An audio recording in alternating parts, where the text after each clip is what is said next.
India में smartphone users अभी भी इतने भोले हैं कि उनके साथ जो चीजें हो रही है उसको कभी अपने बात नहीं करते। स्मार्टफोन इंडस्ट्री के बहुत काले सच है। सबसे पहला तो ये है कि ये लोग फोन स्लो कर देते हैं, मैंने बताया था ना, फोन को अपडेट मत करना, ये लोग क्या करते हैं। दूसरा कि ये लोग भाई एज डिसाइड करते हैं कितना फोन आप चलाओगे। दूसरा ये नंबर्स का गेम खेलते हैं। ये सारी चीजें बहुत कॉमन है, हम 5-6 साल से इस चीज के बारे में बात करते हैं। एक और चीज है जिसकी बारे में ज्यादा बात नहीं की गई, वो है प्री इंस्टॉल्ड ऐप। अब इंडिया में ना जो इंसान सस्ते फोन खरीदता है तो वो सस्ते फोन खरीदने की कीमत भी अदा करता है। हम लोगों को ये लगता है कि भाई 14,000 में इतने अच्छे स्पेक्स मुझे, लेकिन कभी ये नहीं देखते कि हम उस 14,000 रुपए के लिए और एक्स्ट्रा पैसे के अलावा क्या पे कर रहे हैं। बोले कि पैसे के अलावा क्या पे कर रहे हैं, ये कैसी बातें कर रहे हो भाई। हाँ देखो, जब आप सस्ता फोन खरीदते हो ना, जो कि ज्यादातर चांसेस है कि चाइनीज होता है, तो उसके जो सॉफ्टवेयर आते हैं बहुत ब्लोटवेयर के साथ आते हैं। ऐसी बहुत सारी ऐप हैं जिसका कोई काम नहीं है और कोई इस्तेमाल नहीं करता, लेकिन फिर भी वो डल के आती हैं, और वो डल के आती है उन्हें आप हटा भी नहीं सकते। बहुत सारे लोग ये सोचते हैं कि ये जो ऐप्स हैं इनका एडवर्टाइजमेंट करने के लिए या ज़्यादा से ज़्यादा लोग इन्हें इस्तेमाल करें, इसलिए कंपनी डाल के देती है, जबकि रियलिटी ये नहीं है दोस्तों। वो ऐप इसीलिए डाली जाती हैं क्योंकि उनके अंदर ऐसे कोड्स होते हैं कि वो आपके डेटा को चुराते हैं, आपके कॉल लॉग्स, आपकी जो सारी चीज़ें हैं उनकी परमिशन वगैरह सब अनेबल होती है। क्योंकि वो एक सिस्टम ऐप है, उसे आप हटा नहीं सकते, आप उस पर कोई कंट्रोल नहीं पा सकते, एंड वो कॉन्स्टेंटली अपने फ़ोन को मॉनिटर करती रहती है, चीज़ों को चुराती रहती है और डेटा को भेजती रहती है, जिसमें आप कुछ भी नहीं कर पाते।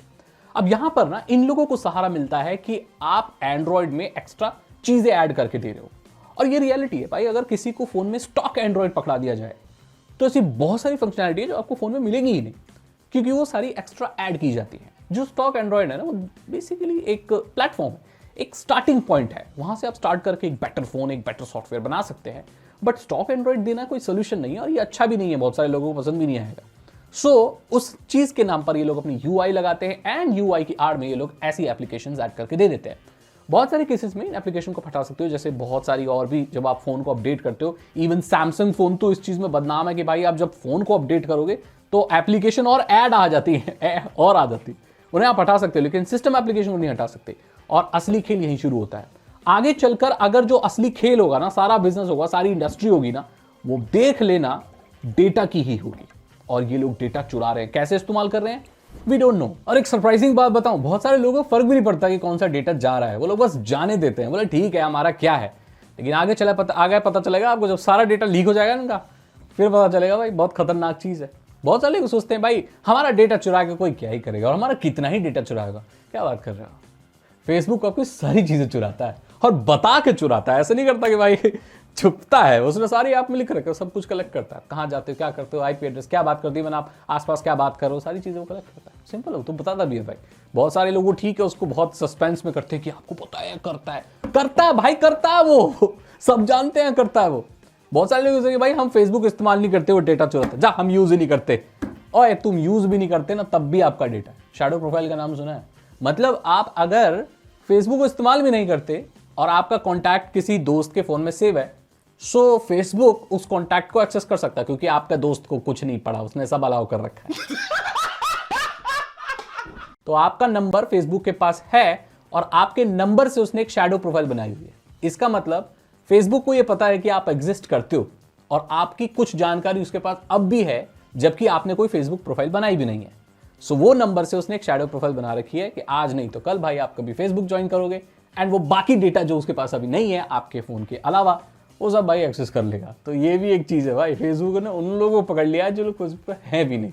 और देखो, किसी का कुछ होना हो, फेसबुक प्रोफाइल जरूर होती है, चाहे फेक ही सही, चाहे वो इंस्टाग्राम की सिर्फ रील स्क्रॉल करने के लिए ही सही, पर होती है। और पता है ये ट्रैकिंग का और डेटा कलेक्शन का जो लफड़ा है ना, ये सिर्फ इंस्टाग्राम और फेसबुक तक नहीं, ईमेल में भी है। आपको पता है ईमेल भेजे जाते हैं आपको जिसमें एक छोटा पिक्सल होता है, उससे ये पता चल जाता है कि आपने ईमेल खोला है कि नहीं। व्हाट्सएप में पता है ना कि जब व्हाट्सएप में मैसेज भेजते हो तो डबल टिक होकर जब ब्लू हो जाता है, हमें पता चल गया भाई सामने वाले ने देख लिया। ईमेल में तो ऐसी कोई चीज़ नहीं होती है। दरअसल क्या होता है कि जब कोई ट्रैकर लगाता है, जैसे कोई ईमेल भेजता है, तो वहां पर ना एक पिक्सल, छोटा एक इमेज ऐसी भेजता है, छोटी पिक्सल, जिसमें जब भी वो खुलेगी तो हमें सर्वर पे पता चल जाएगा कि वो चीज़ डाउनलोड हुई है, लॉग आ जाता है उसका। बेसिकली इंटरनेट कैसे काम करता है ना, वेब पे अगर आप कोई भी चीज़ डाउनलोड करते हो ना, तो सर्वर पे लॉग आ जाता है कि भाई इस चीज़ को इस आईपी ने डाउनलोड किया। जैसे मेरी आईपी है dash dash dash dash dash dash dash dash dash, तो अगर मैं कोई चीज़ डाउनलोड करूंगा तो वो सर्वर पे रिकॉर्ड हो जाएगा। इसी चीज का फायदा उठाते हैं वो लोग। एक ईमेल में ना छोटी सी इमेज नीचे छोटी सी पिक्सल डाल के भेजते हैं और वो कभी ओपन नहीं हुई होती। जैसे ही आप ईमेल खोलोगे तो वो इमेज लोड हो गई, दैट मीन्स आपने डाउनलोड कर ली एंड सर्वर पर लॉक चला गया और भेजने वाले को पता चल गया कि भाई वो ईमेल खोल लिया गया है। ऐसे भी लोग पता लगा लेते हैं कि भाई आपने ईमेल पढ़ लिया है, तो ये ट्रैकिंग भी हो रही है। कहां ट्रैकिंग नहीं हो रही भाई, कहां बचोगे आप इंटरनेट पे। और आपको पता है ट्रैकिंग के अलावा लोगों को इंटरनेट पे कैसे मतलब ट्रिक किया जाता है, सारी चीजें कवर कर रहा हूं। प्राइस मैनिपुलेशन के बारे में पता है आपको? एक फैक्ट बताता हूं मैं आपको, जब भी ई कॉमर्स वेबसाइट पर बड़ी बड़ी छोटी छोटी जितनी भी है, एक ही प्रोडक्ट को आप बार बार देखने लगो तो आगे चलकर उससे प्राइस ना बढ़ जाते हैं, क्योंकि उस कंपनी को ये पता होता है कि भाई आप बहुत डेस्परेट हो इस चीज को खरीदने के लिए, तो वो प्राइस बढ़ा देता है। वो ये समझता है कि भाई आप किसी चीज को ज्यादा देख रहे हो, मतलब आप खरीदोगे, आज नहीं तो कल, आपकी इच्छा है, आपका सपना है वो, भाई आप खरीदोगे, तो उसके प्राइस बढ़ा देता है। इस चीज में ना सबसे ज्यादा बदनाम एयरलाइंस हैं। अगर आप कहीं की टिकट बार बार देखते हो, बुक नहीं करते हो, तो आगे जब आप देखोगे उसको तो उसके प्राइस बढ़े हुए मिलेंगे। आपको पता है कि आप बुक करोगे ही भाई। वो इस पैटर्न को समझ जाते हैं और इस तरह के मैनिपुलेशन भी होते हैं इंटरनेट पे। इंटरनेट पे ट्रैकिंग, मैनिपुलेशन और ये सारी चीजें आराम से हो रही हैं और लोग इस पर ध्यान भी नहीं देते। अब देख रहे हो कैसी चीज़ हो रही है। आपको पता है कि बहुत सारी स्मार्टफोन कंपनियां हैं, मैं जिनका नाम नहीं लेना चाहता, अगर आपने उन फोनों में ऑटो अपडेट ऑफ लगा रखा है, मतलब आप नहीं चाहते कि भाई आपका फोन ऑटोमेटिकली अपडेट हो, आपने कैंसिल कर रखा है, वो फिर भी बैकग्राउंड में अपडेट्स लाते हैं उनकी डेटा कलेक्शन पॉलिसीज को चेंज करने के लिए। आपके फोन में ना जब आप अंदर सेटिंग्स में घुसोगे तो कुछ terms and condition, data collection policies और कुछ टेक्स्ट, लीगल टेक्स्ट मिलेंगे जो बहुत बड़े होते हैं, जिन्हें कोई पढ़ता भी नहीं है। तो वहां पर जब आप फोन खरीदते हो तो लिखा होता है कि भाई हम कोई डेटा कलेक्ट नहीं करते, या अगर कोई डेटा कलेक्ट करते हैं उसको कैसे ऐसे इस्तेमाल करते हैं। वो चीज़ इसलिए लिखी होती है क्योंकि वो गवर्नमेंट का रूल है, वो करना होता है। लेकिन जब आप फोन खरीद लेते हो उसके बाद जब आप अपडेट करते हो तो वो जो प्राइवेसी पॉलिसीज हैं या जो भी चीज़ें हैं उनको क्वाइटली चुपके से बदल देते हैं, जिसमें शायद ये भी होता हो कहीं एक लाइन में कि हाँ हम डेटा कलेक्ट करते हैं, और आगे चलकर आप लीगली फाइट नहीं कर सकते बिकॉज वो उनका जो टर्म्स में लिखा होता है वो चेंज कर लेते हैं कि भाई हम कलेक्ट करते हैं। तो उसमें वो बोल सकते हैं कि हमारे तो फोन में हमने क्लियरली लिखा है टर्म्स एंड कंडीशन में, जो कि 3000 पेजेस का एक पूरा वो है जिसमें लिखा है कि हम कलेक्ट करते हैं, तो आप कुछ कर नहीं सकते। सो लीगली ये इस तरह से बच जाते हैं और इस तरह से आपके डेटा को कलेक्ट करते हैं। बहुत सारी कंपनी में किसी का नाम नहीं लेना चाहता, आप समझ गए होंगे मैं क्या बोल रहा हूँ। सो भाई ये धांधलेबाजी इंटरनेट पर चल रही है जिसके बारे में कोई सोचता नहीं है, ध्यान नहीं देता, जो भी है।